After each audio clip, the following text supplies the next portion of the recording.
¿Vale? Entonces, ya pasamos la parte de patología general. Así que ya estamos con todo lo de células, ya los vimos. Ahora vamos a empezar con la parte de anatomía patológica.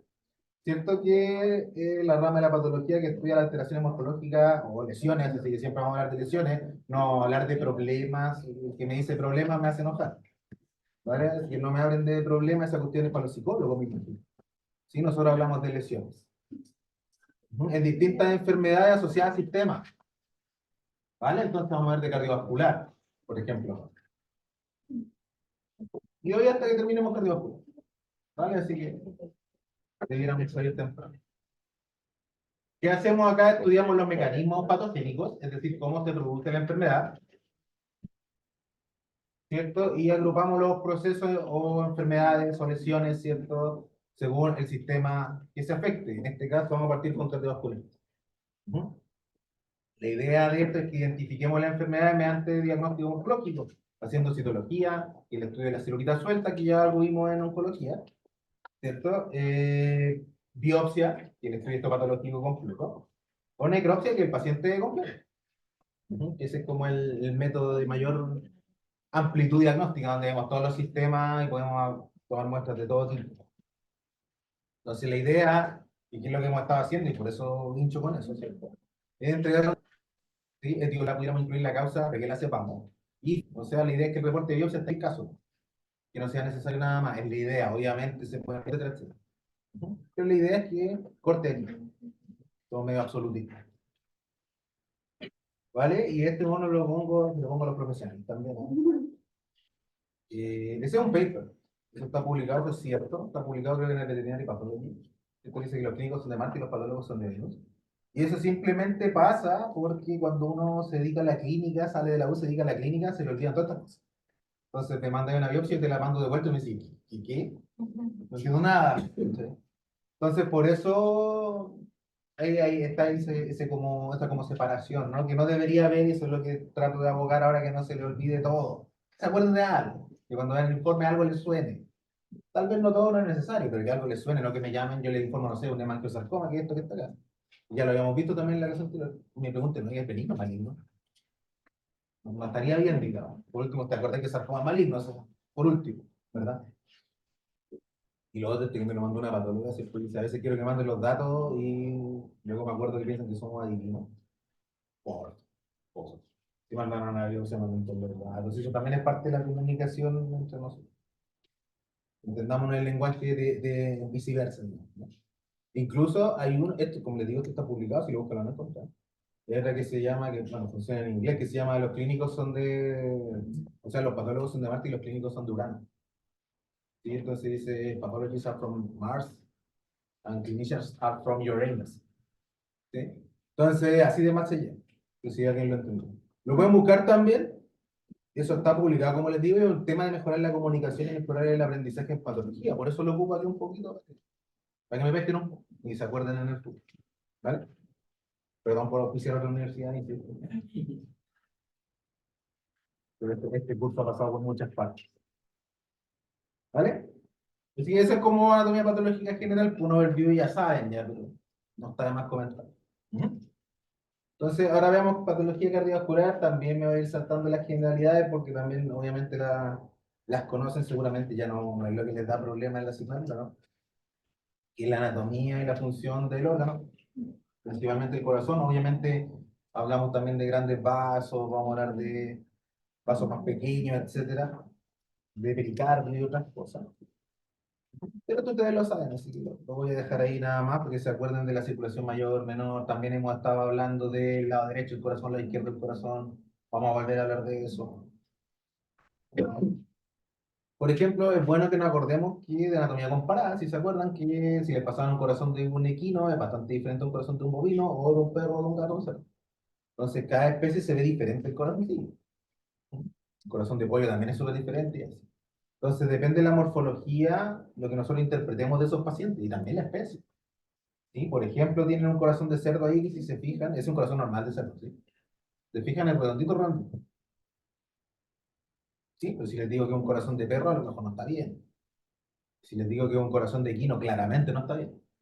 Recuerden que el corazón de Quino es súper cónico, así como una punta grande, por ejemplo. Entonces ahí depende también de la especie. Hay especies más primitivas que tienen, por ejemplo, un solo atrio, que son los reptiles, por mencionar algo. Ujú. Así que hay que conocer las especies con las que uno trabaja, para que saber anatomía. Así que si les preguntan por ahí, hay que conocerlo.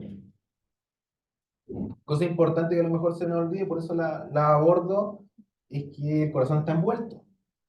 ¿Sí? Tiene dos capas que lo envuelven, ¿cierto? Que es el pericardio en sus dos hojas, ¿cierto? El pericardio parietal y el más externo, ¿cierto? El pericardio clásico que nosotros removemos al hacer la necropsia, y el pericardio que está íntimamente adherido a la pared, o a la superficie del corazón en realidad, que es el pericardio visceral. Entre las hojas pericárdicas está el espacio pericárdico, y ahí se puede acumular cosas, es un espacio virtual, ¿no? Ahí se pueden acumular cosas, dentro de ellas líquidos, ¿cierto? Que puede ser transudado, exudado, sangre, etc. ¿No? Así que vamos a hablar de eso también, las repercusiones que trae para algún paciente en dicho caso. ¿No? Luego viene, ¿cierto? El pericardio visceral, que está adherido, que tiene grasa, tiene terminaciones nerviosas, corren vasos sanguíneos por ahí, etc. Luego hacia adentro, ¿cierto? Estoy de afuera hacia adentro. Viene el miocardio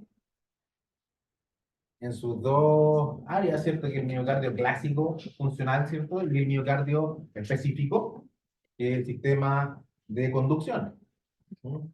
Si se acuerdan, encuentran un nodo a esta altura, se ramifica a esta altura, ¿cierto? Y luego se mete acá y emite los APPGs que inervan, digamos, y estimulan el inotropismo de ambos ventrículos.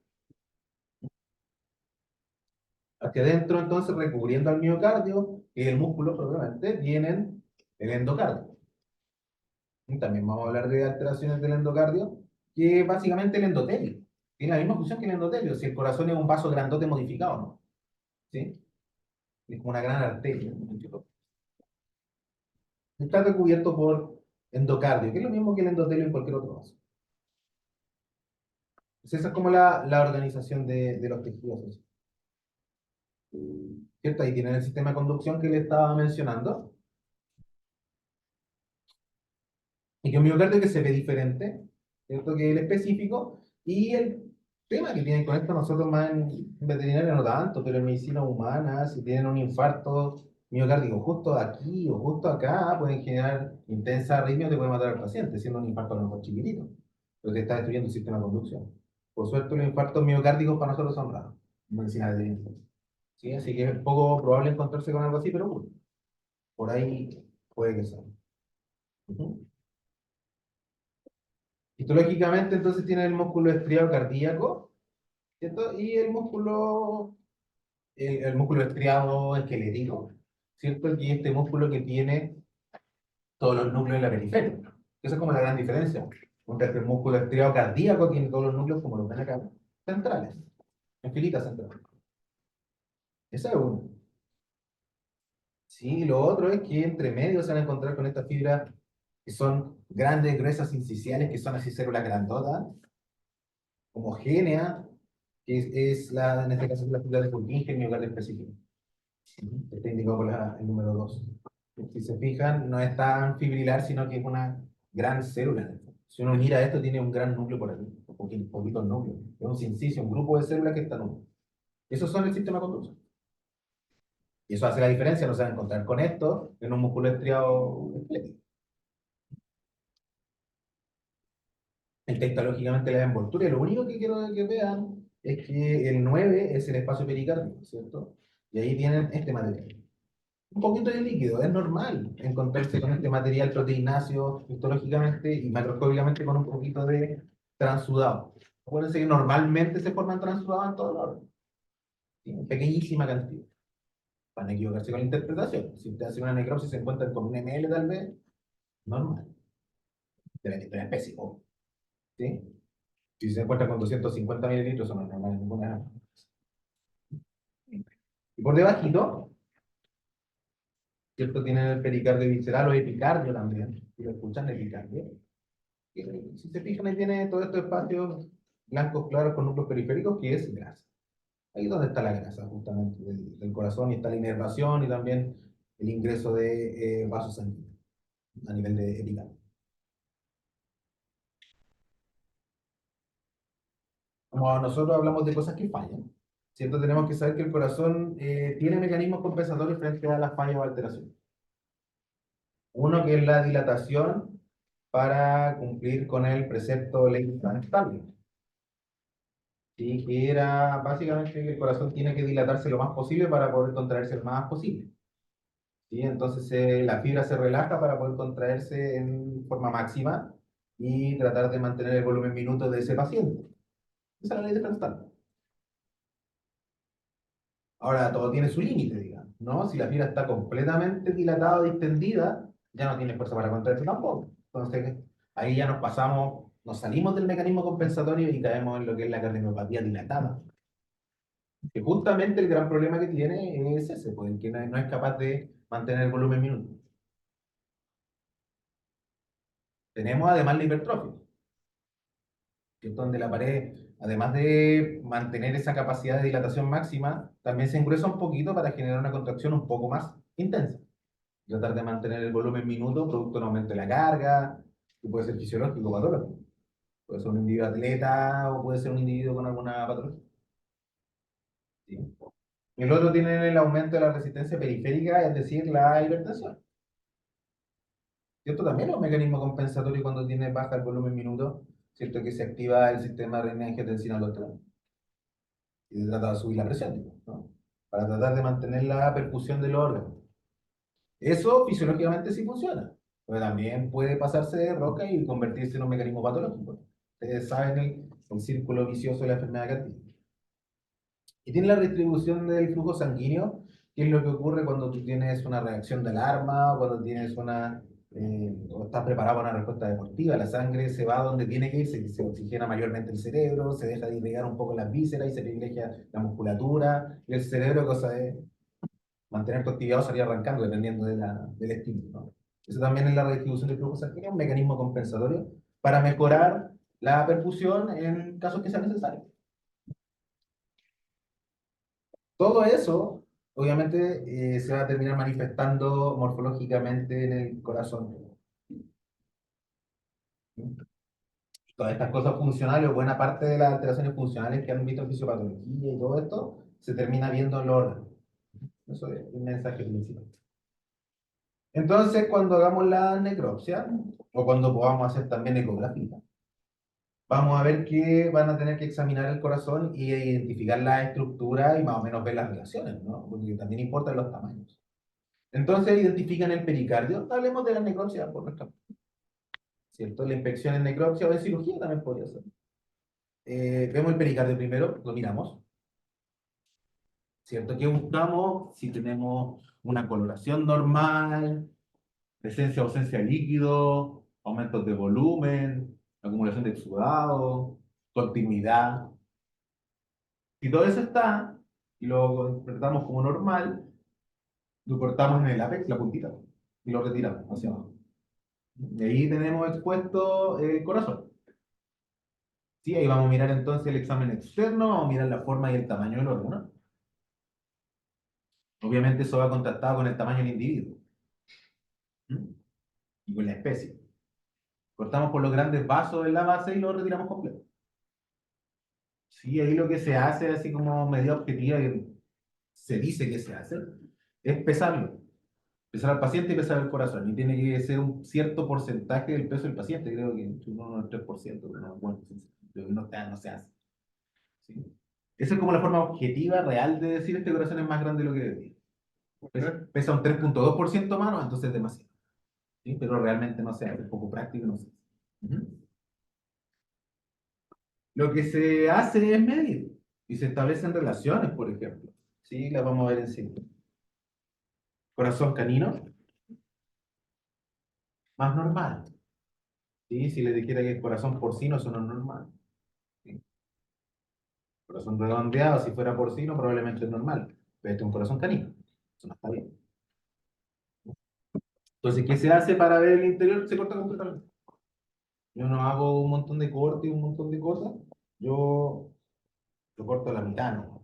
¿no? Entonces así podemos ver las válvulas,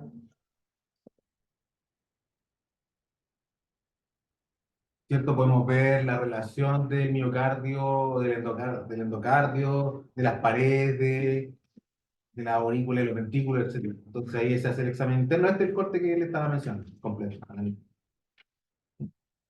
Se observa el miocardio y se establece una relación entre el tamaño,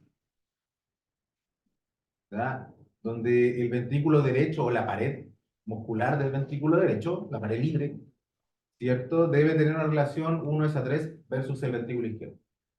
Es decir, el ventrículo derecho es 3 veces más delgado que el izquierdo o viceversa, ¿sí? Eso es lo normal. Entonces, si ustedes miden, a ver, después te vamos a tener unos monos, pero si ustedes miden, no sé, y se encuentran con que tienen una relación 1:6, por decir algo, quiere decir que o el ventrículo derecho se le adelgazó demasiado, que es poco probable, o que el ventrículo izquierdo, que es mucho más reactivo, ¿cierto? En este sentido, se te haya engrosado 3 veces. Y ahí tienen que hacer la interpretación al respecto. Pero ese es como el estándar. Y como tenemos esta sección, entonces podemos ver también el endocardio mural, ¿cierto? El endocardio valvular. ¿Mm?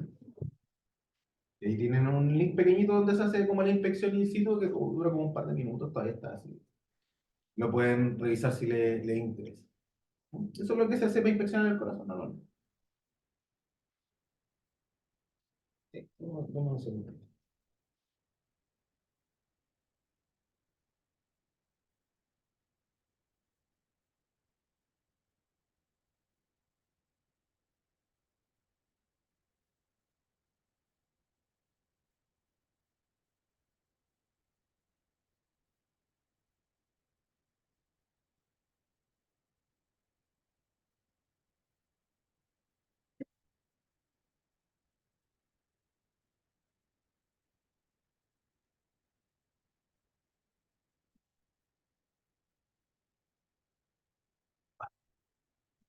Entonces, lo primero son las alteraciones post-mortem de los órganos, y eso lo vamos a ver en todos los sistemas, en todos los tejidos, así que siempre voy a estar repitiendo. ¿Se acuerdan de cambios post-mortem? ¿Los vieron esto, no? La hablaron de esta cuestión del rigor mortis, el calor mortis, todo, la descomposición. ¿Sí? Vale. Porque eso está como, es como extracurrículo, así que no está muy incluido dentro del programa, pero yo lo hablo así. El rigor mortis es la... ¿Qué es? Contracción de Es la contracción post-mortem, ¿sí? Y ocurre en todos los músculos y el corazón no es exento de este cambio. ¿Mm? Que va a llevar a que el paciente cuando esté recién fallecido, entre las primeras 6 horas más o menos, cuando empieza el rigor, esto hasta que se establece, que puede ser entre 6 y 12 horas, va a tener ausencia de sangre coagulada en el ventrículo izquierdo. ¿Mm? Y eso después, cuando el rigor pasa, acuérdense que eso progresa y pasa, se distiende el corazón y por presión, digamos, vuelve la sangre, se acumula allí y se puede generar coágulos en el interior del ventrículo izquierdo. Son coágulos post-mortem, ¿sí? No son trombos, ¿ok? La sangre estancada ahí que se coaguló y seguramente lo vieron en la necropsia que parece como una gelatina, ¿sí? Eso le pusieron agua y salió, lo tomaron y lo sacaron, ¿sí? Esos son coágulos post-mortem y producto del rigor mortis durante etapas más tempranas de la muerte no está. ¿Mm? Ahora, por ejemplo, hemos tenido pacientes que han muerto con anemia profusa, tampoco tienen contexto, no tienen sangre, ¿sí? Entonces también hay que tener eso presente. Otro cambio que se pueden encontrar es la inhibición hemolítica, donde el epicardio y especialmente el endocardio están teñidos de un color rojo oscuro, conchovino. Y eso es porque la sangre que está ahí también se degrada en el tiempo, también cursa con cambio post-mortem. Y la hemoglobina que se libera es un pigmento. Y eso se adhiere a las paredes del endocardio y lo tiñe de ese color. Eso es un cambio post-mortem. Lo pueden encontrar en el interior del endocardio, también en el endotelio y los grandes vasos. Ustedes lo lavan y se ve rojo igual. Eso es un cambio post-mortem un pelito más avanzado. ¿Sí? Si tienen un paciente y la necropsia se hace de inmediato, no se van a encontrar con eso, ni con rigor, obviamente. Ujú. Y otra cosa que tienen que considerar, que está yo la vi muy bonita, es la palidez miocárdica. Hice una necropsia de un ciervo de un día. Y ahí apareció y era un miocardio blanquito, era muy, muy bonito. Pero era normal. Normal en ese tipo de animales, animales jóvenes, rosado muy claro, difusamente, obviamente.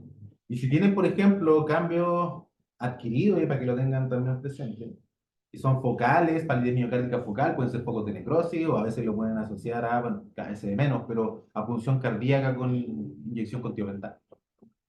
Casi no se hace esa cuestión ya, pero lo he visto por ahí, aparece, ¿sí? Así que también cuando se lo encuentran focal, creo que tengo un mono, sí, ahí está.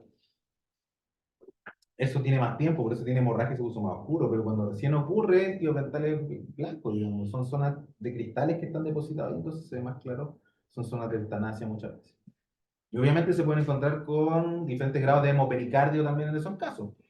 Algo de sangre va a salir por esa función y se va a quedar en el pericardio. Y ahí tienen inhibición hemolítica del endocardio. Y eso quiere decir que es un paciente que lleva un post-mortem un poco más prolongado. ¿Sí se ve? Así tendría que verse. Es un paciente de necropsia fresca. Y creo que también. Este es un paciente de necropsia súper fresca. ¿Mm? Y este es un paciente más pasadito. ¿Mm? Ya. Entonces, cambios post-mortem de nuevo, coágulos. ¿Cierto? Hay coágulos que son rojos o crubóricos, ¿cierto? Coágulos blancos en grasa de pollo, lardáceo. Que son, por ejemplo, estos lardáceos amarillentos se dan en pacientes de agonías prolongadas, de anemias profundas, ¿cierto? O también en pacientes equinos, porque el suero del equino es así amarillento, que tiene mucha bilirrubina circular, mucho más que cualquier otra especie. ¿Sí? No se indica agonía prolongada, anemia intensa o equino. Equino normalmente son así. Aquí tienen el coágulo rojo, ¿cierto? Que parece un cordón de no me acuerdo qué era el cordón. Es como una jalea, ¿sí? Como un verde, una cosa así. Tiene esa apariencia roja oscura, brillante, y que uno, en ambos casos, ¿cierto? Lo toma y con la manito lo saca. No hay problema, o incluso lo puede mover, sale. O va cortando y se sale solo. ¿Sí? Eso es un coágulo. Si yo tuviera algo parecido a esto y no sale, es porque hubo una lesión endotelial, o un daño, y eso significa que eso es un trombo y no un coágulo. ¿Sí? Esa es la diferencia. Entonces le pasan agüita, desaparece. Entonces, algunas cosas para partir, ¿cierto?, de insuficiencia cardíaca, que ya habíamos estado hablando, es imposible no toparse con esto cuando uno habla de edema, congestión, etcétera. Entonces, vamos a volver a eso, creo que son los mismos monos, de hecho, así que me disculpan, pero necesito reforzar las cosas. Entonces, tiene la insuficiencia cardíaca, que se divide en dos formas, digamos. La lógica indica que hay una que es propiamente tal del órgano, ¿cierto? Lo que se le denomina insuficiencia cardíaca intrínseca. Pero también, a lo mejor ustedes me pueden explicar, ¿cierto?, que existe una insuficiencia cardíaca extracardíaca extrínseca. ¿Me podrían explicar cómo podría ser que falle el corazón extrínsecamente? ¿Qué puede estar pasando que el corazón, entre comillas, esté bien, pero algo pasa? Primero sucede eso o algún accidente, algo que sucede en el exterior. Claro. ¿Qué produce el trauma, por ejemplo? Claro. Claro, pero ahí no están teniendo insuficiencia cardíaca, es otra cosa. Esto está fea. Congestión o alguna falla como en la vena o la arteria. ¿Cómo se puede producir congestión con un trauma? En el parásito. Hematoma, ruptura. ¿Hematoma dónde? ¿La ruptura dónde? Hemotórax. Más que motor, hacemos pericardio, seguramente. Porque dentro el corazón sigue latiendo, no le genera tanta presión, seguramente si tiene el líquido libre dentro del tórax. A menos que esté lleno, obvio. Pero lo más que le va a generar presión al corazón es tener líquido dentro del pericardio. Esa es una falla, por ejemplo, o una causa de insuficiencia cardíaca extracardíaca. Es tan así que en muchos casos ustedes le sacan la sangre, el líquido que tenga y el corazón vuelve a latir normal. O sea, nunca estuvo mal. ¿Qué sería extracardíaca? No está en el corazón, po. El espacio pericárdico no es corazón, es el espacio pericárdico. ¿Sí? Se considera externo. Por ejemplo, si tienen una neoplasia mediastinal pegadita al corazón, o de base del corazón, también. También va a estar, crece, crece, crece y me comprime el corazón. El corazón nunca estuvo mal, pero lo aprieta. Eso también es externo. ¿Sí? Yo saco la lesión si puedo y el corazón va a volver. Lo mismo si tengo un exudado, transudado, sangre dentro del pericardio, que es la principal causa. ¿Sí? Pues esas son causas extracardíacas. Y lo otro podrían considerar, claro, lo que estaba mencionando también una baja volemia, ¿no? Una anemia intensa, una baja volemia. Pero el corazón en realidad no está fallando, no tiene su trato nomás, pero el corazón empieza secundariamente a fallar. ¿Sí? Pero eso va a ser multiorgánico. ¿Se entiende, mamá? Ujú. Entonces, la insuficiencia cardíaca la separamos o la dividimos en dos áreas para que se comprenda. Obviamente, lo más seguro es que un paciente parta con signos de un lado y rápidamente termine con ambos lados afectados. Esto es casi inevitable. Se puede controlar durante el tiempo, pero termina fallando de ambos lados. Puede partir con uno. Y tenemos insuficiencias cardíacas del lado derecho del corazón, ¿cierto? Es decir, ventrículo atrio derecho, y del lado izquierdo. Y cada una tiene signos diferentes, como para que los podamos estudiar. Normalmente, como les digo, uno se encuentra con ambas cosas. Una en mayor grado que otra, o a veces todo descompensado, depende del estadio del paciente. Clínicamente, ¿cierto? Se van a encontrar con pulmones distendidos, rojo oscuro, asociados a congestión. Si tienen una falla cardíaca del lado izquierdo, acuérdense que por ahí va la circulación pulmonar. Y el lado derecho todo lo demás, básicamente. ¿Sí? Tienen entonces congestión pulmonar, obviamente, secundaria a la congestión van a tener de material eosinofílico, ¿cierto? Ocupando los alveolos, que es edema. Se fijan, ahí está una gran vena súper distendida y todos los capilares totalmente distendidos con contenido de eritrocita, ¿vio? Y también tienen, si buscamos, ¿cierto? Hemorragia por diapedesis a nivel de los espacios alveolares, producto de esta aumento de la presión hidrostática capilar. ¿Sí? Entonces se van a encontrar con eso cuando tienen insuficiencia cardíaca del lado izquierdo. Los signos son respiratorios. Si tienen cierto grado de cronicidad, que es muy probable, ¿cierto? Se van a encontrar con estas células al interior del espacio alveolar. Son macrófagos que están fagocitando resto eritrocitario y hemoglobina. Incluso aquí se ve un eritrocitario. ¿Sí? Esos se denominan hemosidrófagos. Antiguamente se les denominaba, que no son exclusivas, ¿no? Pero antiguamente se les denominaba células de la insuficiencia cardíaca. Que corresponden a los macrófagos que viven ahí, que están fagocitando esa hemorragia crónica por diabetes. ¿Mm? También es un signo, pero más que insuficiencia cardíaca es signo de hemorragia intraalveolar, que no es únicamente producido por la insuficiencia cardíaca, pero es una de las mayores causas. Por su lado, la insuficiencia cardíaca derecha presenta otros signos, que son básicamente este paciente hinchado, ¿cierto? Con edema del subcutáneo, edema de la cara, con ascitis, con cierto edema del pecho en los mayores, en los bovinos especialmente, en los equinos también, con edema del pecho, en los bovinos con edema submandibular, en los equinos se acumula edema subcutáneo, sobre todo en los miembros. Entonces van a tener congestión hepática crónica, ¿cierto? Hipoxia tisular crónica, necrosis de zona 3, y van a tener esta lesión que el hígado no es moscada, que es fibrosis con necrosis de la zona 3. Ujú. Tendrán edema en cavidades, por lo tanto van a tener hidrotórax, que es más común en los gatos, como principal signo. En los perros van a tener ascitis, que es el principal signo. Pueden tener lo demás también, pero más comúnmente en el perro se le nota ascitis, el gato es hidrotórax casi por arte de magia, digamos, asociado a cualquier cosa, y dentro de ello la insuficiencia cardíaca derecha, y edema subcutáneo submandibular en bovinos y equinos. Ahí tienen un edema de pecho clásico, ¿cierto? En bovinos. Ahí tienen el hígado no moscada, ¿cierto? Que si ustedes tienen en la zona 3 o en la zona perivenular sangre acumulada, quiere decir que no está retornando esa sangre al corazón, por lo tanto es sangre desoxigenada, ¿no? Entonces, una zona que es venosa, per se más hipóxica que el resto del tejido, está aún más hipóxica. Se termina muriendo. Y eso ocurre crónicamente en el tiempo, porque es un fenómeno lento y progresivo. Entonces se forman todas estas estructuras blancas que ustedes ven ahí que están uniendo, ¿cierto? Los lobulillos y que corresponde a tejido conectivo fibroso. Entonces se van a encontrar en el hígado no moscado con congestión crónica, hipoxia crónica, fibrosis y necrosis de zona 3. Eso es lo que pasa. Necrosis de zona periventricular.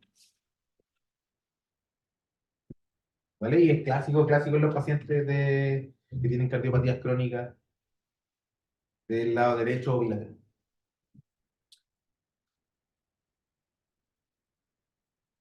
Vale. Ahora, específicamente, siento que eso todo también es generalidad, ya habíamos hablado algo de eso. El miocardio es medio infome que para responder.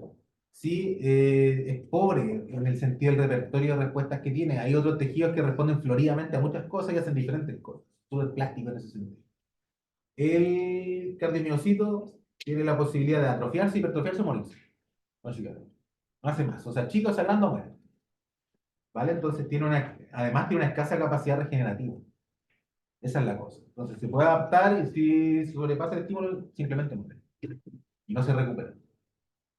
Es el riesgo de los trastornos inflamatorios necróticos del corazón. Estos pacientes que tuvieron COVID y tuvieron miocarditis, puede que después de un año o más todavía sigan con signos clínicos. Asociada a esa capacidad regenerativa del corazón. Entonces se requiere mucho tiempo, porque como no se regenera, se requiere que todo el resto que quedó bien, digamos, se empiece a adaptar. Entonces se responde frente a las lesiones con hipertrofia fundamental, ¿sí? Tratando de compensar la función. Entonces lo que pasa más regularmente es que si tienen necrosis, habrá inflamación y fibrosis de plano. Entonces cuando tienen los infartos miocárdicos o estas miocarditis severas que está generando el COVID, esto es lo que va a tener fibrosis. Entonces los pacientes quedan así mal.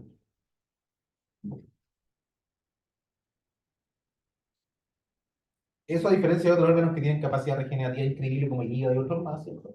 El corazón no es bueno en ese sentido. Tiene una capacidad regenerativa, es decir, de reemplazar músculo dañado por músculo nuevo, muy poco. ¿Vale? Entonces, ¿estamos claros todos? ¿Vamos bien? Veamos alteraciones cardiovasculares comunes.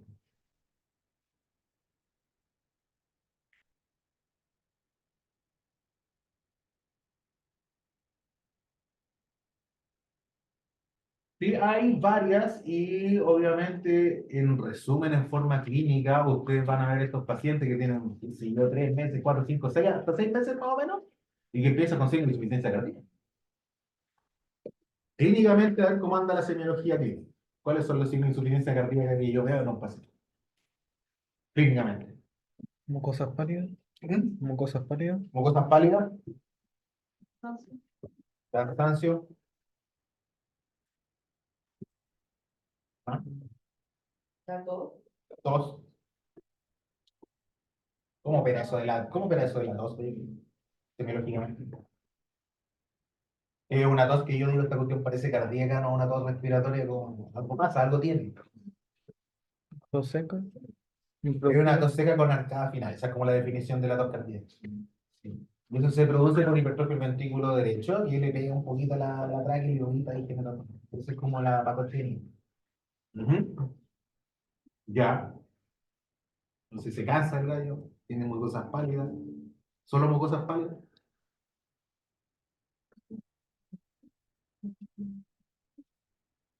Ujú. Dificultad respiratoria, por lo tanto las mucosas podrían estar pálidas o cianóticas. Cianosis también a temprana edad. ¿No son esos pacientes que pierden como la conciencia? ¿Cómo se llama eso? Bueno, Porque eso sí es un signo cardíaco Lo claramente. mencionó con el burón que Se llama 5, ¿sí? 5. 5. Que es la pérdida de conciencia de origen cardiovascular. Eso es 5. Entonces tienen un paciente chiquitito, imagínense un bulldog, que son como maestros para estas cosas. Igual que el pastor. Chiquitito, 4 o 5 meses, de repente el gallo va caminando y ¡pum! Se desmaya. Tal cual. Eso es característico. Sí, lo van a ver, tiene las mucosas pálidas, después se levanta como que no pasa nada, o lo hacen jugar, trota, camina un rato y cae de nuevo.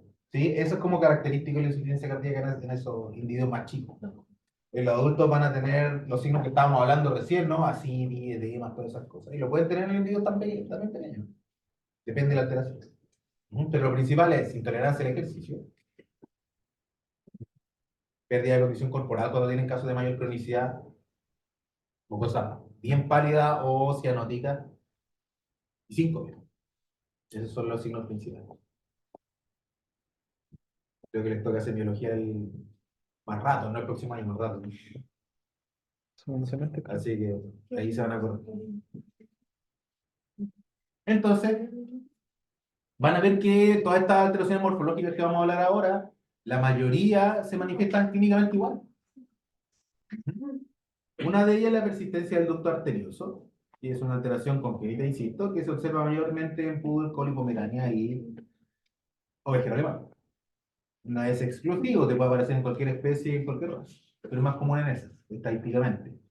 ¿Sí? Es una estructura que comunica la aorta con la pulmonar, que está en vida fetal, ¿cierto? Porque le hace pasa la circulación pulmonar, ¿verdad? Porque el paciente no está respirando adentro del útero. Y eso al nacer o después, pequeño tiempo después del nacimiento, se tiene que cerrar. Ya una cicatriz, ¿cierto? Y eso es lo que está en el individuo normal. En este individuo que se mantienen con esta conexión, digamos, eso es patológico. Y lo que va a generar es, y piénsenlo siempre así, que es paso de la sangre desde la zona de mayor presión a la zona de menor presión. Lógico. ¿Sí? Entonces va a pasar sangre desde la aorta hacia la pulmonar. Sí, si se acuerdan, la sangre de la arteria pulmonar es venosa, ¿se entiende eso, no? Que es sangre desoxigenada. La única vena con sangre oxigenada es la pulmonar. Entonces, al revés. ¿Se entiende? Entonces, la arteria pulmonar tiene sangre desoxigenada. Entonces, primero vamos a estar aumentándole la presión, ¿cierto?, a la pulmonar. Y va a estar igualándose con la presión aórtica. Nada bien. Acuérdense que la diferencia ahí de milímetro de mercurio es grande. Y van a estar mezclando sangre venosa con arterial o oxigenada con desoxigenada masiva. ¿Sí? Por lo tanto, van a estar generando hipoxia en el paciente también. Hipoxia sistémica. Entonces, evidentemente, en forma clínica, el paciente se va a estar viendo con simbología respiratoria y con cianosis. Morfológicamente, aparte de esta estructura clarísima, ¿cierto? Que la tienen acá, pulmonar, aorta, ahí está comunicado, ¿cierto? Con un hilito aquí abajo, se comunica. Se va a generar, obviamente, si estoy aumentando la presión del lado derecho, pulmonar, ¿cierto? Voy a cursar con hipertrofia del ventrículo derecho. ¿Para qué? Para compensar el aumento de la presión. Entonces van a encontrarse con la estructura y con aumento del ventrículo derecho. Aparte de todos los signos clínicos, obviamente, del paciente.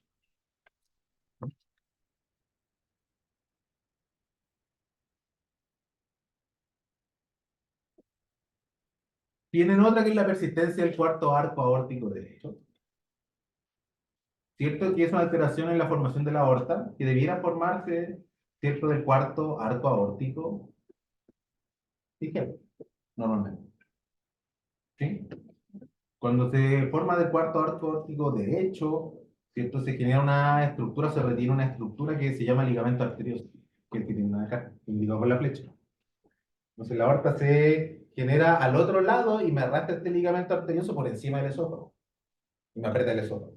Genera un anillo vascular alrededor. ¿Sí?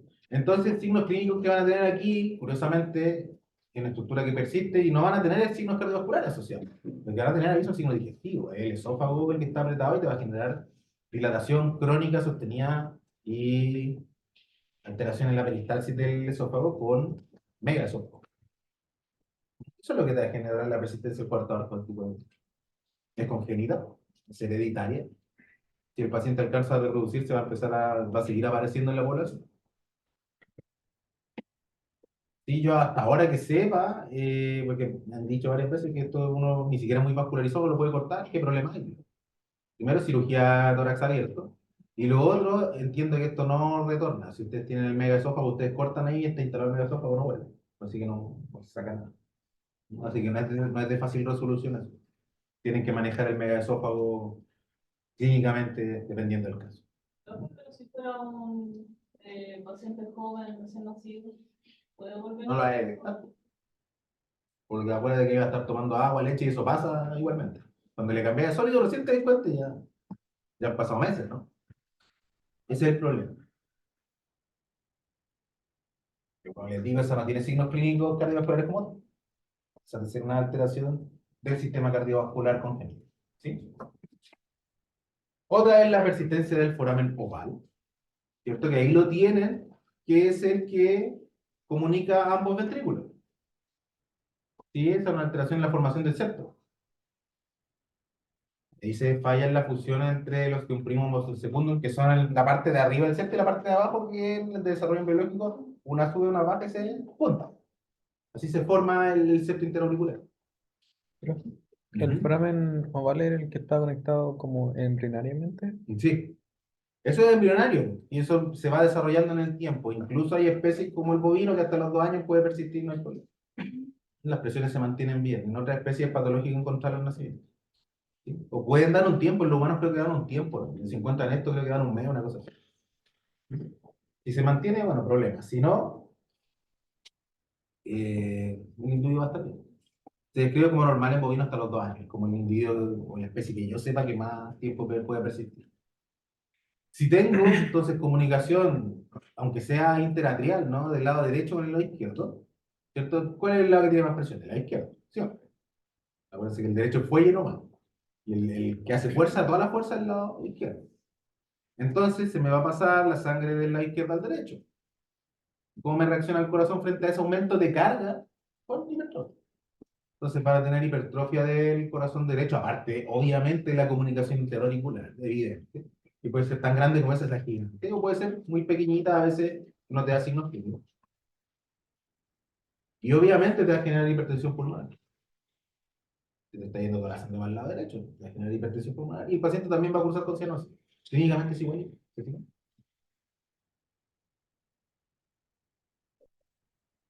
Otra es el defecto del septo interventricular, ahora abajo.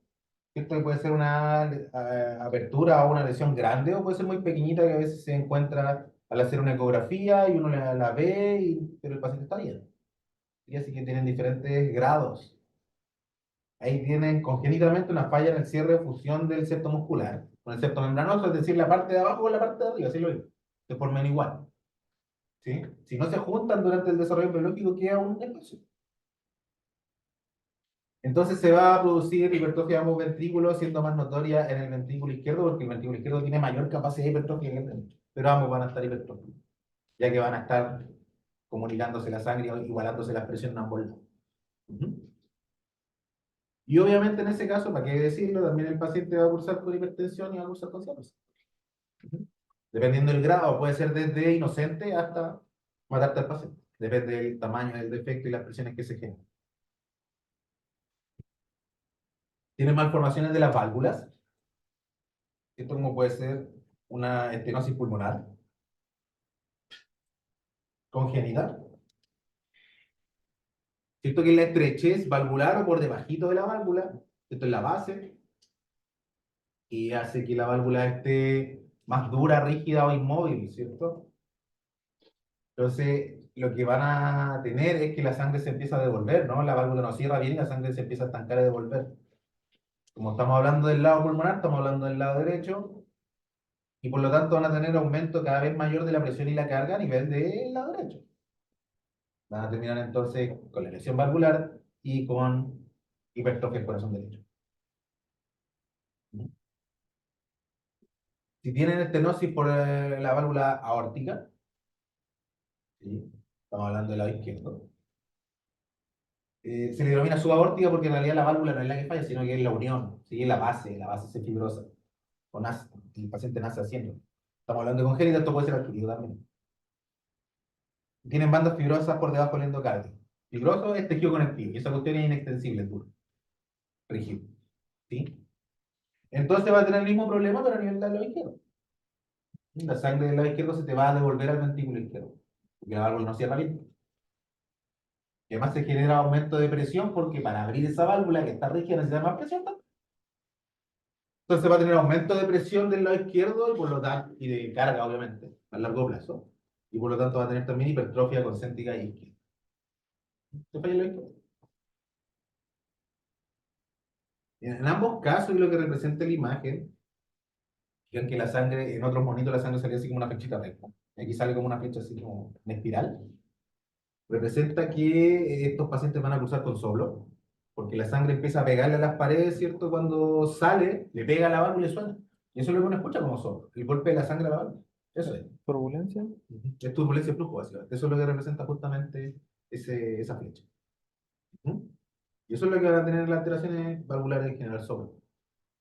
Pues imagínense, va a tener un paciente de 3 4 meses con signo de insuficiencia cardíaca y lo van a escuchar y tiene un tremendo soplo. Yo de este he visto uno solo, toda mi vida.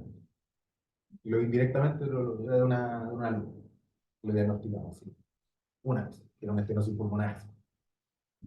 Era como un cachorrito como de 4 meses y ya estaba dilatada, ya estaba en lo último. Tiene una estenosis pulmonar. ¿Vale? Y aquí lo único que representa, ¿cierto? Es que si recuerdan, la válvula son como dos o tres, dependiendo de igual, ¿no? Yo me gusta hablar de atrio ventricular izquierda y derecha, no me la cuestión me confundo. ¿Cierto? Son unos velos que se mueven, se abren y se cierran, coaptan, ¿cierto? Se cierran bien para evitar que la sangre se devuelva y se abren en forma homogénea para que la sangre pase. Si ustedes tienen un anillo fibroso como este, gigantescamente grande por debajo, la válvula está rígida, no se puede mover mucho. Y te va a generar todos los signos que estamos hablando. Entonces, resumiendo.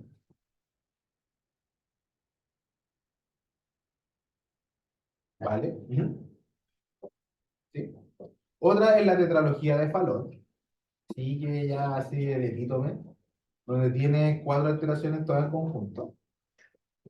Y esta es la más común en boxer y bulto, especialmente en bulto. El bulto inglés así con insuficiencia cardíaca de chiquitito, casi que está pinchado.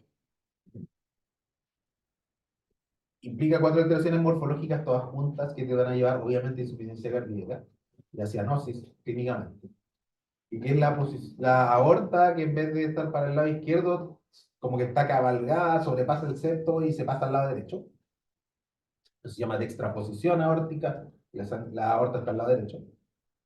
Por lo tanto, lógicamente eso se acompaña con hipertrofia del ventrículo derecho, y un vaso de mayor presión te está cayendo al lado derecho.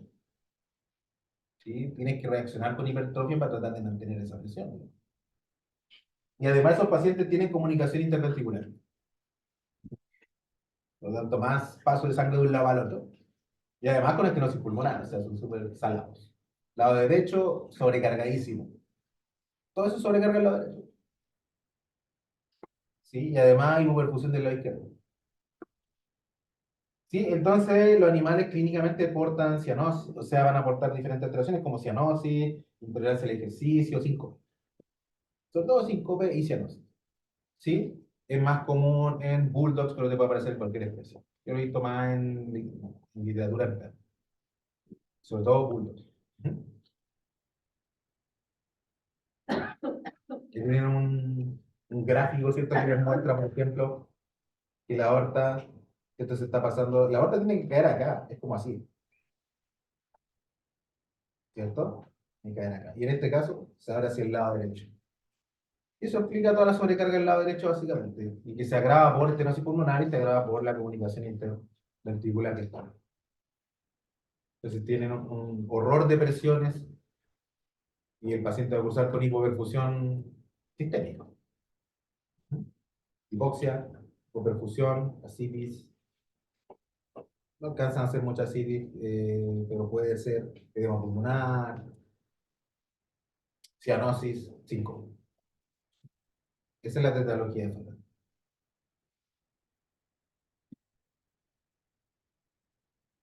Otras son la presencia de hemoquistes y linfoquistes valvulares, que estas no te generan signos clínicos. Se observan en válvulas ventriculares de rumiantes, especialmente bovinos, ¿cierto? Tienen un hemoquiste acá, ¿cierto? Que es una dilatación de la serosa, si uno lo mira histológicamente, una dilatación de la serosa con sangre adentro. ¿sí? Con la dilatación del endocardio. Y acá lo mismo, incluso se nota que se ve hacia el otro lado, que es un linfoquiste, que es transparente, y lo obviamente tiene sangre. Regresan, me refiero a que regresan, que desaparecen, ¿no? De regresión. ¿Sí? Desaparecen en forma espontánea, no producen signos clínicos en los pacientes y son hallazgos de matadero muchas veces. Ahí es donde están más presentes y a medida que avanza la edad es mucho menor la incidencia. Así como de los 5 años para adelante casi no hay. Así que son pacientes mucho más jóvenes los que presentan esa alteración. Es idiopática y clínicamente no genera ningún tipo de signo clínico. Es un hallazgo.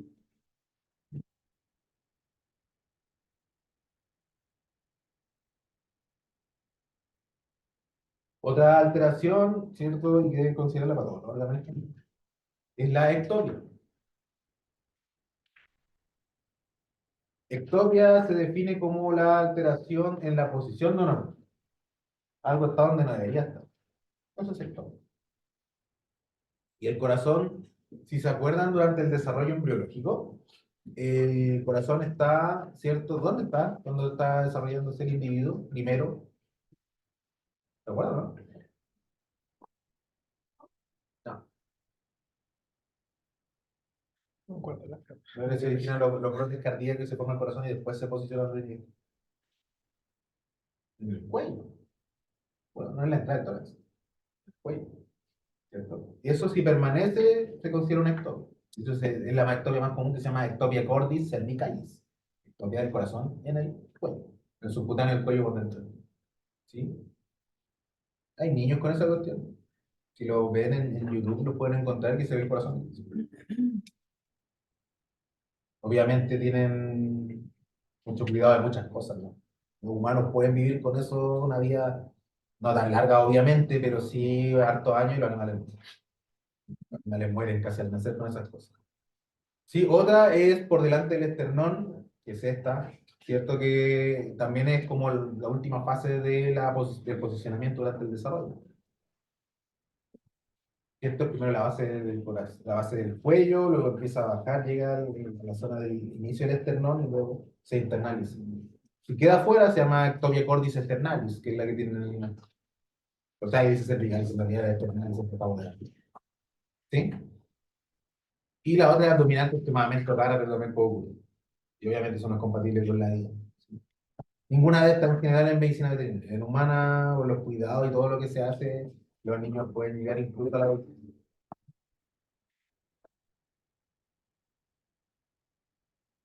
Y lo pueden ver, lo hemos visto por ahí. ¿Vale? ¿Cómo estamos ahora?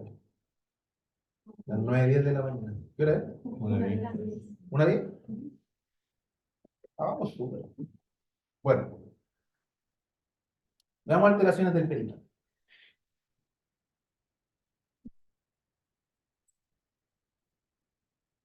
El pericardio, como les decía, tiene una cantidad de líquido pequeñito, translúcido, que es como agua, ¿cierto? Ceroso, muy mínima, que se produce en forma normal, y que eso evita el roce, ¿cierto? Crónico entre las hojas del pericardio. Entonces evita la irritación, básicamente. Es el líquido pericárdico, es normal. ¿Vale? Cuando se empieza a acumular en mayor cantidad, por la causa que sea, se empieza a sobreproducir, eso es patológico. Tienen entonces colecciones, me refiero a acumulaciones, ¿no? O colectas. Puede acumularse aire dentro del pericardio, por ejemplo. Se le denomina neumopericardio. Y eso puede ocurrir en pacientes con descomposición avanzada, obviamente. O en pacientes que han tenido traumatismo torácico, con neumotórax, que es acumulación de aire, ¿cierto? Porque las presiones negativas se pierden, se igualan con el ambiente y el aire entra, colapsan los pulmones y también se puede incluso, si hay soluciones de continuidad, ubicarse en el interior del pericardio. Y eso también, aire dentro del pericardio, grandes cantidades, va a generar presión también intrapericárdica. También me puede llevar a falla o insuficiencia cardíaca producto de la presión. O se pueden acumular más comúnmente líquidos, como es el hidropericardio, ¿cierto? Que es la acumulación de exudado seroso, básicamente, ¿cierto? O transudado. Para caracterizar un hidropericardio, yo tengo que estar viendo un líquido translúcido, acuoso, a lo mejor con un leve tinto amarillento. Eso es hidropericardio. Podemos tener hemopericardio, la acumulación de sangre libre en el interior del pericardio. Y vamos a ver las causas enseguida, pero la lógica indica, ¿cierto?, que puede estar asociado a trauma. Y hay otras causas más que vamos a estar hablando. Si tienen, y esto también lo hemos visto y es relativamente común en realidad, la acumulación de pus en el espacio pericárdico, ¿cierto? Acumulación de exudados se llama piopericardio. Pus en el. Y eso está asociado a septicemia, infecciones bacterianas locales, a biotórax que se extiende, por ejemplo. ¿Mm? O pueden tener también efusiones neoplásicas dentro del pericardio, también por mesotelioma o por linfoma de zonas adyacentes.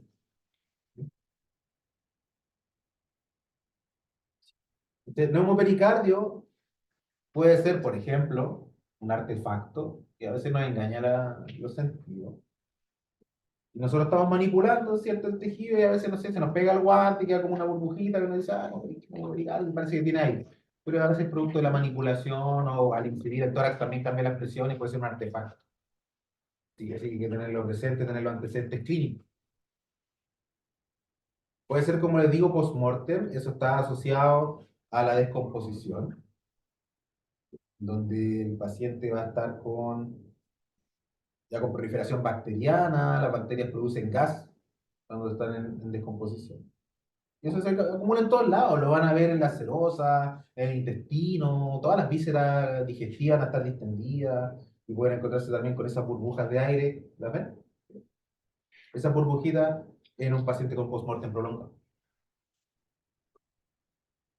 O bien puede estar asociado a neumotórax, como les decía, donde van a tener, eh, pueden tener solución de continuidad del músculo intercostales, fractura costal, neumotórax, ¿cierto? Y que por extensión y presión te puede generar acúmulo de aire en el pericardio que se llama neumopericardio. Y eso también, obviamente, agrava el pronóstico. El neumotórax ya es grave y el neumopericardio es gravísimo, especialmente si es muy severo. ¿Qué tanto son?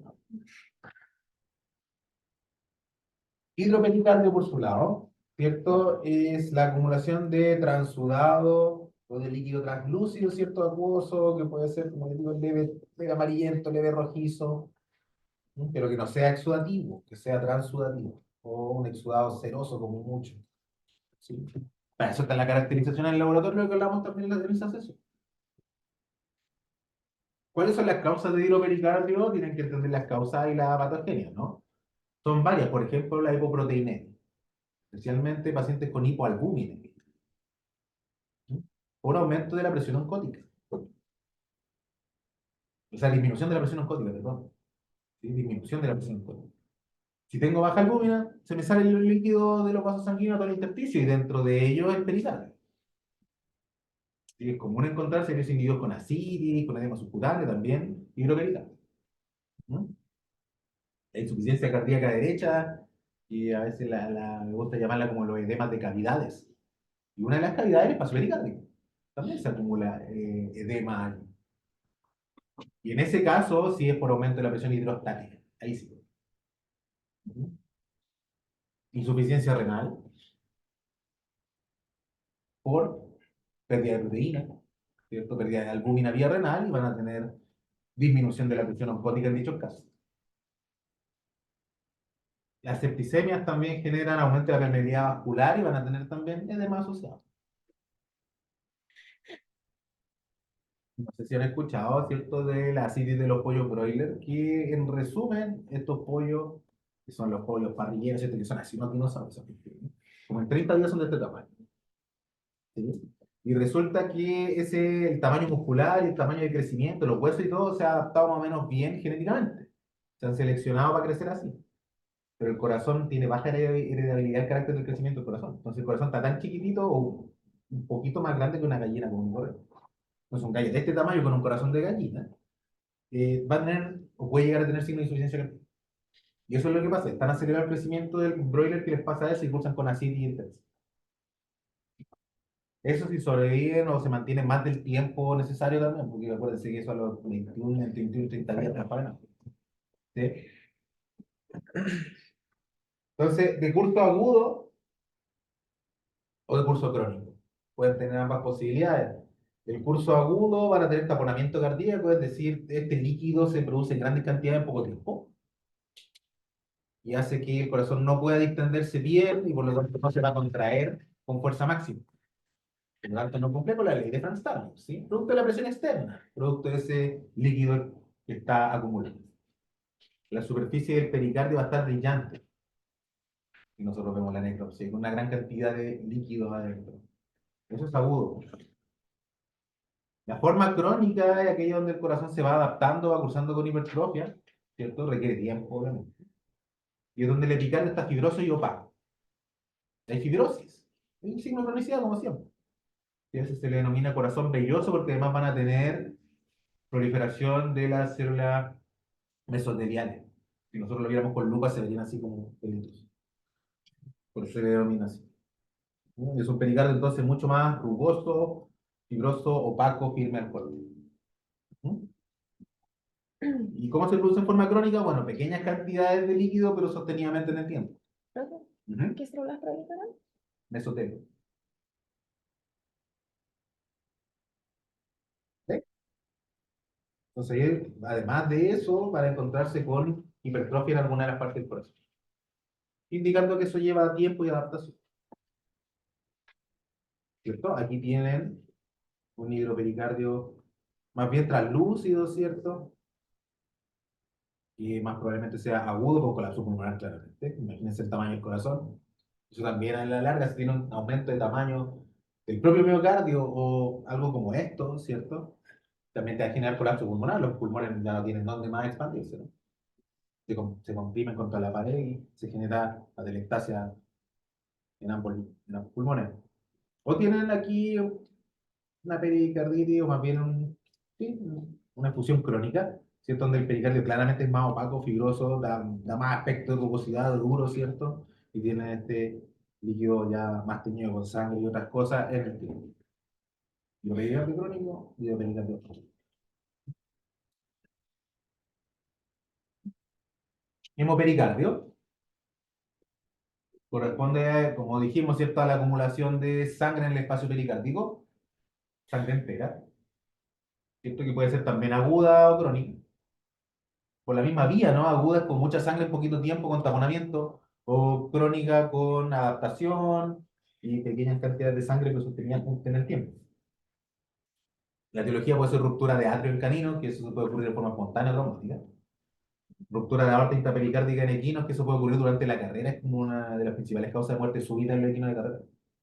Y de repente van corriendo y caen fulminados, es una principal escena. ¿Sí? La otra inyección intracardíaca por toma de muestra sanguínea, que en alguna especie se toma muestra sanguínea intracardíaca. La eutanasia también, intracardíaca, que se hace muy poco, se hace más en especies silvestres y otras cosas. ¿Cierto? O ruptura de neoplasia cardíaca. Esas son las principales causas. Todo eso va a llevar a acumulación de sangre en el espacio pericárdico. Ya lo dijimos. Yo prefiero una ruptura de atrio, ¿cierto? Como le digo, esa cuestión puede ser totalmente espontánea en los caminos. Sin mayor signología clínica, el individuo andando, cae y muere. Muerte súbita. ¿Sí? ¿Cuál es la causa? No se conoce. Ahora, también piensen que en las efusiones pericárdicas, sea sangre de cualquier tipo, el corazón derecho es más sensible al colapso. Y la pared es más delgadita, pues entonces si le pongo presión, colapsa rápido. El ventrículo izquierdo, aparte que se adapta, es grueso y sigue latiendo con fuerza. Entonces, los primeros signos que nosotros vamos a ver cuando tengamos efusión son del lado derecho, los signos más tempranos. Y obviamente, si eso progresa, adquiere cronicidad, va a generar signos también del otro lado. Pero parte con signos derechos, siempre. ¿Mm?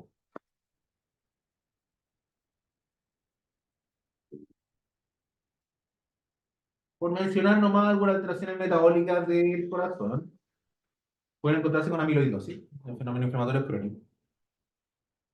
Y pueden encontrarse con lo que se denomina atrofia serosa o mucoide de la grasa.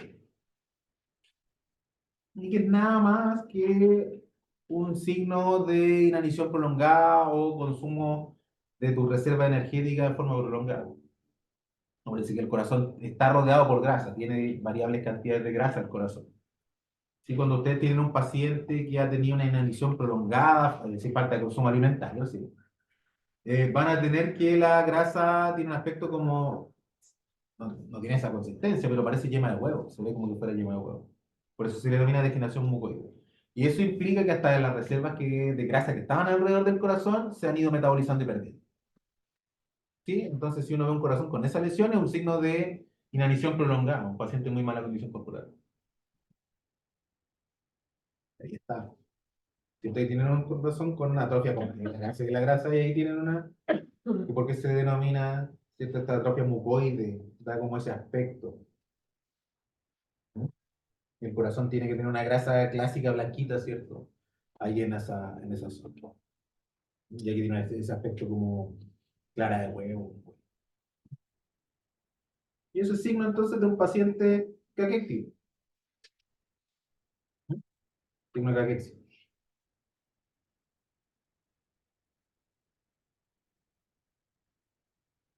Siguiendo con pericardio, veamos inflamación. La inflamación del pericardio es pericarditis. Tiene diferentes causas, como puede ser un proceso infeccioso que sale desde el miocardio, es decir, una miocarditis que se extiende. O bien puede ser un proceso infeccioso que está entrando desde el espacio pleural, desde el mediastino o vía septicémica. Sean bacterias que estén en cualquier otro lado y que viajaron por la sangre y llegan al pericardio. Las pericarditis más comunes, o buena parte de ellas, son septicémicas. ¿Sí? Un ejemplo de la pericarditis que puede ser de proceso infeccioso que entra es la pericarditis traumática del bovino, o retículo pericarditis traumática del bovino. ¿Sí? Donde ese individuo, creo que lo tengo más adelante, pero de todas maneras, donde ese individuo va a tener signos de insuficiencia cardíaca, si es una hembra productora de leche, va a bajar a cero en 1 o 2 días, ¿cierto? Y tiene yugular distendida, edema de pecho, edema de submandibular y posición ortopneica, es decir, codo abierto, cuello extendido. ¿Sí? Para tratar de poder respirar porque está con signo respiratorio. ¿Sí? Si usted hace la necropsia de ese paciente, se van a encontrar con una pericarditis supurada, bueno, variable, entre pericarditis supurada a pericarditis fibrinosa. Muy, eh, muy florida, ¿sí? Muy exudativa. Y eso pasa en los bovinos, ¿saben ustedes por qué pasa eso, no? ¿No? Porque pueden consumir cuerpos extraños, dentro de ellos alambres, clavos, cosas perforantes. ¿Sí? Y esas se alojan en el retículo. Todas esas cosas se alojan en el retículo. Y el movimiento del retículo puede hacer que eso, como es un cuerpo extraño punzante, digamos, ¿cierto? Que puede penetrar el órgano, los movimientos del retículo hacen que se mueva hacia adelante, pase el diafragma y le pega al pericardio. Una de las opciones es esa, que traspase, ¿cierto? Traumatice el pericardio. Y todas esas cosas que son clavos, metales, ¿cierto? Alambre, obviamente esos son consumidos desde el suelo ultra contaminados, llenos de bacterias. Y pasan, ¿cierto? Todas esas bacterias hacia el pericardio. Y se genera esta lesión que les comento. Esa es la reticulopericarditis traumática del bovino. Un clásico. Tal vez la causa más común de insuficiencia cardíaca. Voy. Profe, ¿y ¿Sí? si penetra el diafragma no genera como algún tipo de presión o pérdida de presión? Normalmente no, porque no lo Eh, rompe. es Es chiquita. chiquitito.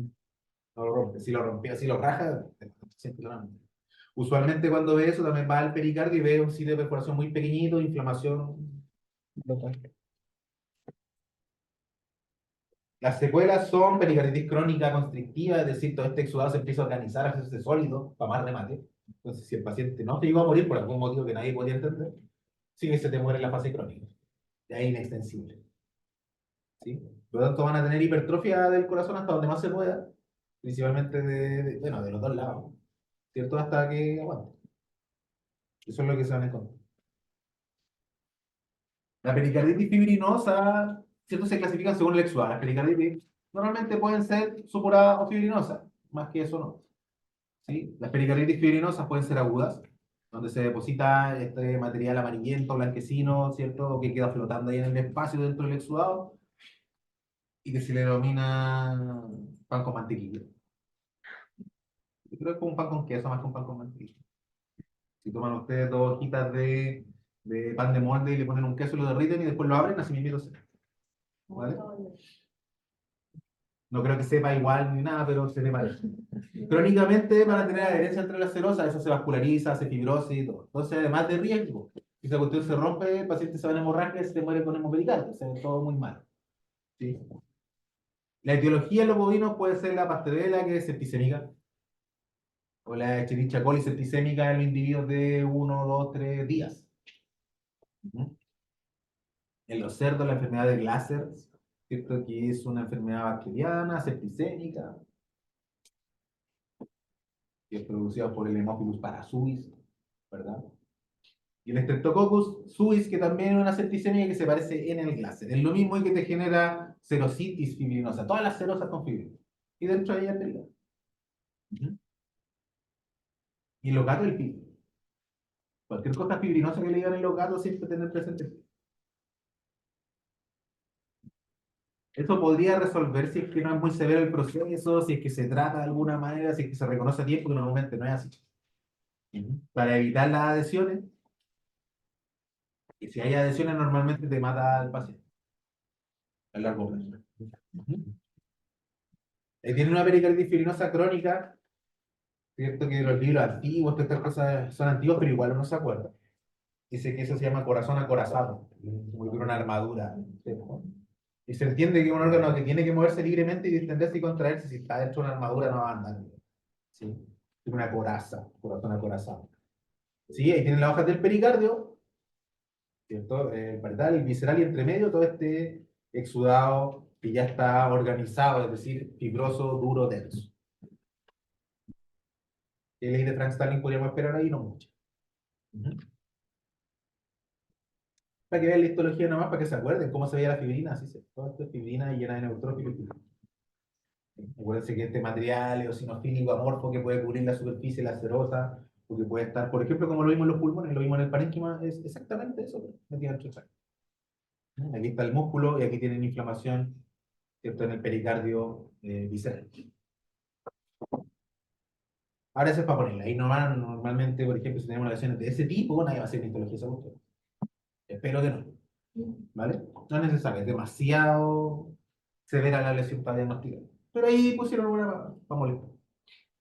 ¿Vale? La otra es la pericarditis supurada. Y va a llevar a la acumulación de exudado purulento, supurado pus, ¿cierto? Entre las hojas del pericardio, tiene un olor particularmente malo. Y ahí está la pericarditis traumática del bovino, que ya se las comenté en extenso. Esa es la patogeniología. La lesión, ahí está, ¿cierto? Otro pan con queso, pan con mantequilla, ¿cierto? Lo que tienen acá, ¿cierto? Es la hoja del pericardio que está bastante engrosado, que está abierto para ver la calidad o el espacio pericardio que está acá.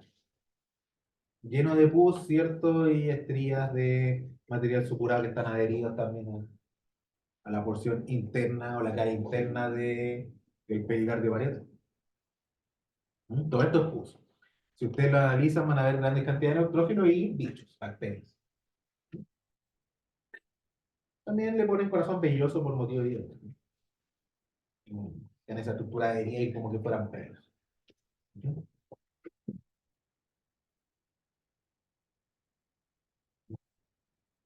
Veamos el cachito primero. El pericardio puede cursar con hemorragia también, ¿cierto? Ahí lo ven como petequias, equimosis, hemorragias lineales, ¿verdad? Y son más frecuentes la hoja visceral. Y la pueden ver, por ejemplo, en pacientes con agonías prolongadas, es común en pacientes electrocutados, pacientes septicémicos, agentes tóxicos. Y dentro de los tóxicos más comunes el veneno de ratón. Todos los venenos de ratón, la radioactividad anticoagulante pueden generar hemopericardio y también hemorragia pericárdica. Lo más común es hemopericardio. Aparte de toda la otra hemorragia, pues, que genera hemorragia digestiva, cavitaria, todo. De hecho, el ejemplo que está aquí, una intoxicación con cumarínicos que son rodenticiáticos, antiguos, sí. Ahora ya son diferentes, ya generan muy poquita hemorragia y ya matan, ¿no? De hecho, cuesta diagnosticarlo, ahora antes era más fácil. Vale, y por último, de que vayamos a almorzar un buen rato, cacho clínico. Y aprovechen de hablar con la doctora también, como les digo, no, tenemos que ver esa cuestión sí o sí. Y además que ir para allá me genera problema porque ¿en qué momento hacemos la prueba? Porque tenemos que ir a hacer la prueba médica. No, ¿verdad? Entonces, lo mejor es que podamos centrarnos. Cacho clínico. Sí. Siempre trato de presentarle algunos casitos para que también mantengamos un poco la clase más fresca. Ovejero alemán, hembra de 9 semanas. Siento que los dueños indican que ya no toleran más los vómitos de la paciente y presenta además dificultad respiratoria evidente. Fue sometida a estudio radiográfico. Sí, y una vez que se hizo el estudio radiográfico, se decidió a hacer la eutanasia y se realiza posteriormente la necropsia. ¿Vale? Entonces, ¿algún dato que les interese saber como para continuar con el caso? Algo que yo les pueda comentar. Imagínense que yo soy el dueño del mundo. Si la mamá o el papá tienen algún antecedente de problemas así. ¿No? Mm, De calle. Está bien. Si es de criadero, entonces se sabe normalmente. Este es de calle. Recogido. Buena pregunta. ¿Qué más?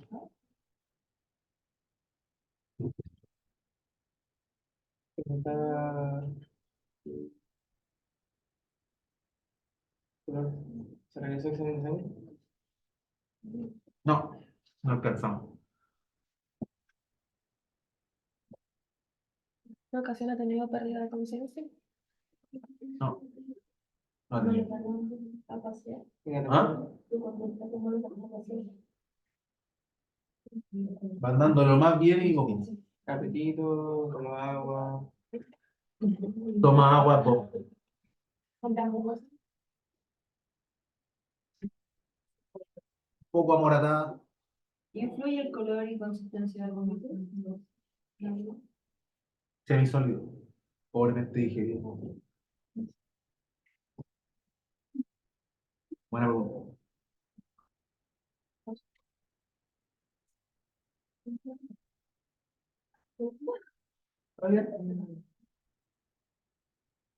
Ahora no pensemos como especialista, pensemos como médico generalista. Temperatura. Vale. ¿Cierto? ¿Color de las mucosas? Ah, con temperatura un poco elevada, última. ¿Qué más? ¿Color de las mucosas? Amoratada. Frecuencia que Elevada. Los representantes del cuarto. Dijimos como generalista. ¿Qué le interesa al generalista cuando llega? Y ustedes mismos, ¿qué es lo que hacen si los mandan a práctica? ¿Qué es lo primero que hacen? ¿Qué preguntan? A ver. Peso. Primero constante, ¿está bien? Y después, ¿qué más preguntan? Sobre un bicho de este tipo. Peso, temperatura. Peso, temperatura, Linfonodo. frecuencia respiratoria, cardíaca, palpación del linfonodo. Sí, ¿qué más? ¿Qué le preguntan al dueño? Lo primero que le preguntan al dueño. Con la vacuna del Claramente, es para su claramente, obvio. Estamos hablando de que un paciente de 9 semanas con vómito, lo primero que tienen que preguntar. Obvio. ¿Vale? No sé, eso sí es interesante. Por eso les decía, pregunten como generalista primero. ¿Sí? No como, como cardiólogo o como gastroenterólogo, ¿no? ¿Vale? Vacuna al día, desparasitación al día. ¿Vale? Ahí están los antecedentes y creo que estamos bien. Está comiendo sólido. Ya un tiempo comiendo sólido. ¿Vale? Y curiosamente, más o menos de que cambió así como a sólido, o de que le empezamos a dar como que empezó con el problema antiguo. Bueno, y está la radiografía. Me pasó con- Si somos radiólogos, ¿cierto? Lo que ven ahí con la flecha, eso es la tráquea. El esófago no se ve en radiografía normalmente. Se ve la tráquea, por el contenido aéreo. ¿Sí? A menos que el animal tenga una aerofagia intensa y se puede ver el esófago por el contraste del aire. Normalmente no se ve. Normalmente la tráquea va así. Ahí va la tráquea, normalmente. Ahí. Está comprimido entonces por el corazón. No sé si el corazón, porque mira para dónde está. Aquí es donde opera lo que. Aquí sí se ocupa el término masa, no se ocupa en patología, no sirve, pero en radiología se ocupa el término efecto de masa, másica. Entonces, pensemos que el ataque tiene que ir por aquí. ¿Qué le pasó? ¿A dónde está desplazado? Hacia abajo. Está desplazado hacia ventral, ¿cierto? Entonces, efecto masa, ¿quién está por ahí cerca que me puede desplazar el ataque hacia abajo? ¿Cómo el corazón? El corazón, si crece, le pasa algo, ¿para dónde va a desplazar el ataque? ¿Arriba? Pulmón. Puede ser. Esófago, puede ser. Pero si vieron la necropsia, uno tiene que separar la tráquea del esófago para cortarla, están pegadas. Entonces, si tienen esa relación anatómica, si crece el esófago, me va a desplazar la tráquea hacia abajo. ¿Sí? Si crecen, por ejemplo, los linfonodos mediastinales, ¿para dónde me va a desplazar la tráquea? Arriba. Y están acá, justamente donde está la flecha. ¿Sí? Si el pulmón, dependiendo del lado que sea, me puede generar desplazamiento para arriba o para abajo, siempre. Entonces, si lo sumamos eso con los signos clínicos, que son digestivos, ¿cierto? Y que son de... Se describen así, no se los dije, pero el paciente, les decía yo, va caminando, agacha la cabeza, expulsa contenido y sigue. Va, come, 5 minutos, expulsa contenido, sigue. ¿Cómo se llama eso? ¿Cómo se llama esa signología clínica? Regurgitación, así se llama. No es vómito. Vómito, ustedes saben que empieza a salivar, empieza con náuseas, empieza con el prodromo, la arcada, etc. Eso es el vómito. Pero esta cuestión es como agacha la cabeza, elimina. Eso es regurgitación. Eso es signo de esófago. Entonces, ¿qué se hace para el esófago? Se le da un medio contrastado con varios. Se le da a tomar entonces esta cuestión y el esófago se va a ver. Ahí se ve el esófago. Ahí está. Y viene el esófago y tienen una formación de un saco ventral, otra formación de un saco acá y tienen esto que se llama el signo del pico, ¿cierto? De big sign, es como un signo del pico de ave. Y ahí es donde hay una estrechez. Hasta ahí llega el contraste. No pasa más. ¿Vale? Big sign. Sí, entonces quiere decir que aquí hay una estrechez, pues hasta ahí. Entonces, el esófago claramente está alterado en su morfología, distendido, con formación de sacos. Detrás hay otro, ¿cierto? Pero está al otro lado. Se nota, está ahí. ¿Sí? Eso se denomina, ¿cómo se llama? Divertículo, ¿sí? Divertículo esófago. Y además dilatación difusa del esófago desde aquí para atrás. Eso tiene. ¿Vale? Si tienen esta obstrucción acá, ¿cierto? Que está muy cercana a la base del corazón, lo más probable, o lo que me hace pensar es que hay algo que salió de la base del corazón que está relacionado. Y que puede ser, por ejemplo, el ligamento. Una persistencia en cuarto arco aórtico. Que justo está en la base del corazón, justo. ¿Cierto? Y la necropsia sale de la base del corazón, un ligamento arterioso que te aprieta el esófago y te genera los signos que tenía ese paciente. Por lo tanto, el diagnóstico es persistencia en cuarto arco aórtico con diverticulosis esofágica. En el esófago y con divertículos además, tomar un. En ese divertículo, la comida se queda, fermenta, el paciente tiene muy mal olor, tiene la pirosis, dolor, etc. ¿Sí? Y además de la regurgitación. ¿Estamos? ¿Está bien? ¿Estaría flaco entonces el paciente en ese caso? Pérdida de condición corporal. ¿Solo una 40? Sí. Sí, una hora. La que